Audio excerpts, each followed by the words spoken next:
So we're not going to tell too much about technology. So my name, Evert Rietdijk, 49 years old, married, having a very nice wife, very nice family. And next to, let's say, running this business in daily life, I'm managing director of Segula Technologies. Maybe a little bit about my background. I was trained as a mechanical engineer, but came to the conclusion that both, let's say, general management as engineering would become better if I would not be a real engineer. So during my experiences over the past years, I gained knowledge about sales, about product development, about finance, about people management, and that finally made me end up in this position. And I see a lot of very young, enthusiastic people. I assume all trained as engineers. And what I see is employers, they like a lot the training you have, the capability you have. It's more than only product development, more than only engineering. And that's what I say also the basic of my story will be about today. You're here on the BoostIQ event. I'm going to boost your IQ and maybe motivate to keep on doing what you are doing today. I'm going back a little bit in the history. As far as we know, something 2 million years ago, they found the first remains of people, early tribes, somewhere in Africa. And at that time we were hunters and we were gathering berries. Picking berries, something you can do by hand. But if you want to beat a mammoth, that's going to be a little bit difficult. So what happened? Early people walking around, trying to catch the rabbit, but if you're really hungry, you eat more. So they started developing small tools. And with the small tools, you could say, the first engineers, the engineers avant la lettre, that were the people who started in fulfilling the needs of people. And of course it went on, we made better tools, we improved them.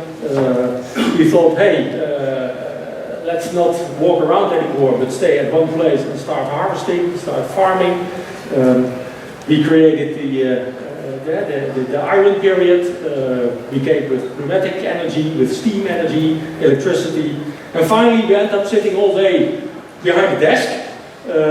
So we can go home at the end of the day. And then we go to the gym because we need to stay fit.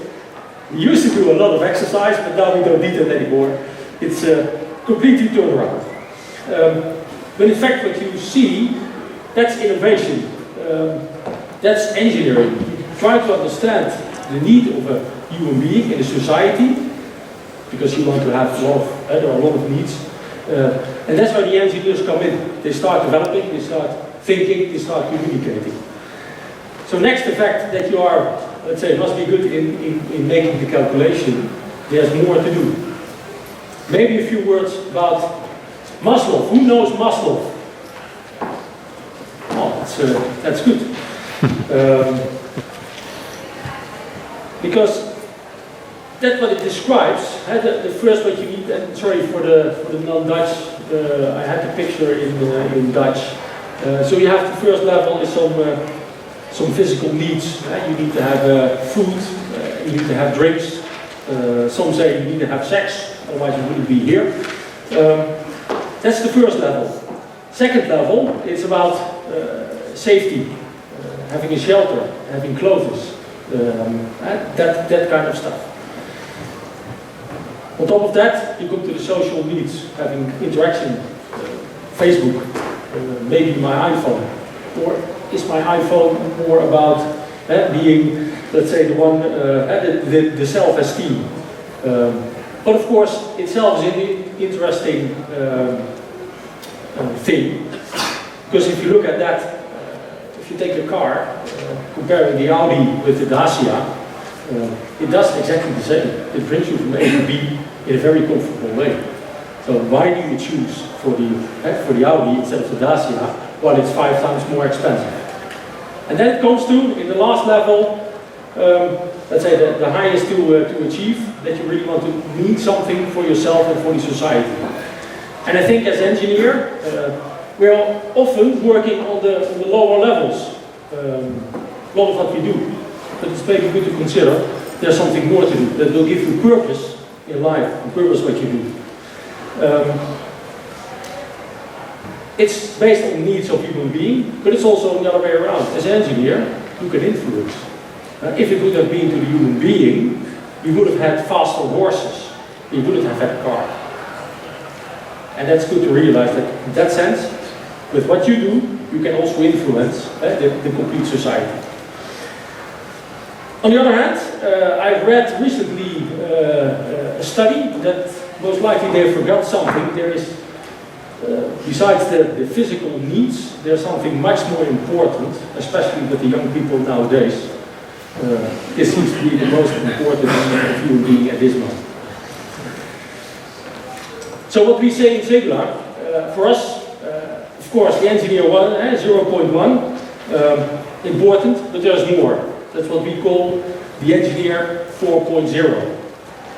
And you see I have to manage the engineering and my story.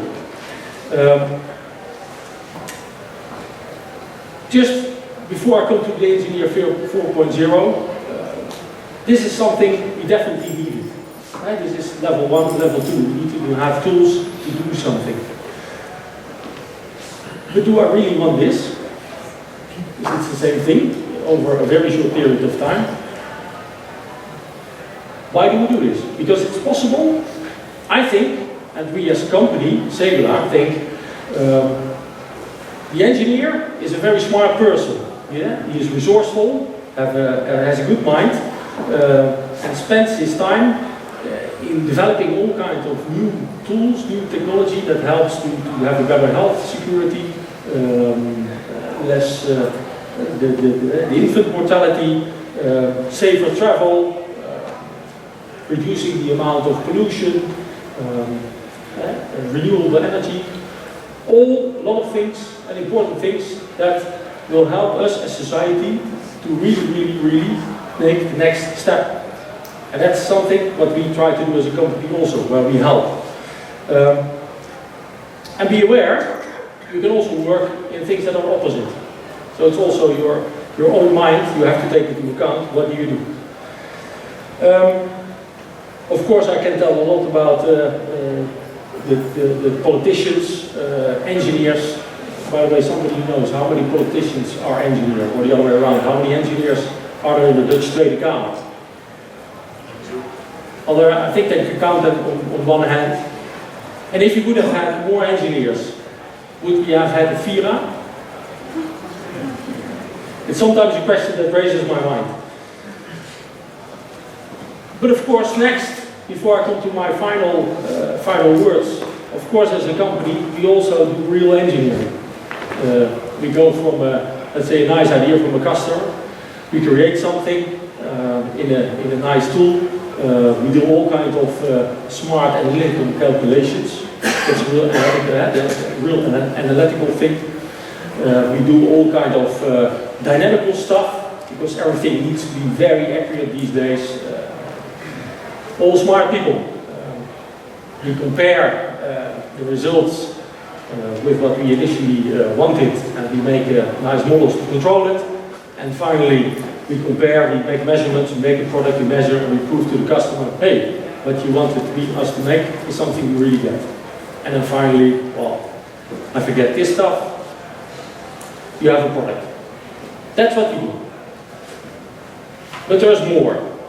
And what we try to do with our more is not only by having this development, which is in the end giving you a better product, giving you a cheaper product, and doing it faster, but we try to invest also in working together with students, working together with other people on achieving developments, products like the Stella, the solar car. Who knows about the solar car?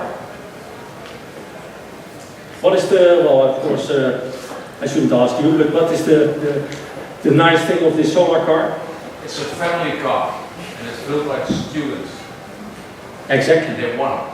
They won. Because of brilliant sponsors. It was like Thank you. And that's what we try to do. Next to all this nice engineering, nice technology. If you apply that for this kind of developments, and you do that with your team, you bring not only the society, but only your own career and your own personality, to the next level. And that's really something we want to do. And that's the reason I'm happy that we have so many people here today who can say, hey, if I want to have a next step in my career, I want to do something that gives purpose. That gives purpose to my life, purpose to my work, purpose to society. So if you're interested, come and talk, see and share. Are there questions? Who doesn't agree with me? First, give him a big hand.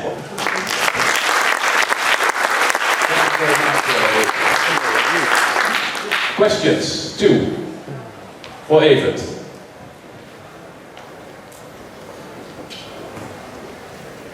Who think we will be driving in solar cars like these that you showed in 5 to 10 years? Will they ever hit the market? Yeah, sure. What do you think, Evert? For sure. Yeah. And I think they will be faster, as we all expect. Faster be on the market than we expect. Because we really look, you can drive this car already 300, 400 kilometers a day, just on the sun, the power of the sun. So I do think if it's adopted by the automotive industry, that within a few years we have this technology in a normal car and we all have standing in front of our house. Or maybe more advanced, we are sharing together. Thank you. No, yeah, there are 2 questions now. I have to think a bit. Yeah, I have to run. Yeah, please.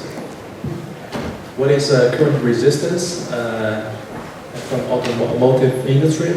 This solar car? Sorry, what's the current? What is resistance? What is difficulty for the automotive to plan this? Because imagine that if automotive industry pick it up, and then after 5-10 years, everyone could drive. What is the difficulty? Yeah, but that would be my personal opinion. I think that the automotive industry, they have invested over many years a lot in the current vehicles on the road, in the manufacturing, the factories, all the manufacturing lines, changing from one day or in a very short period from one product to another. They jeopardize their own investments. And that's, in my opinion, blocking the speed of development. So that's the reason why a company like Tesla, they do not have any history in automotive, is able to come up very quickly. Yeah, conservative, yeah. Well, but my question is the car as we have it now, on oil energy, let's say, renewable energy, is it really such a large polluter as we had it for 30, 40 years? I don't know. What I do know is that the car was introduced in New York at the early years of the last century because there was so much pollution from all the horse shit that they better take a car. On your question, I don't know. I don't know the numbers. I do know that it contributes. Thank you very much. And by the way, the guys from the solar team have beaten Apple with the TechCrunch award. So that's an amazing performance of 20 students from Eindhoven beating Apple on the yearly TechCrunch award in the United States. So thank you, Evert.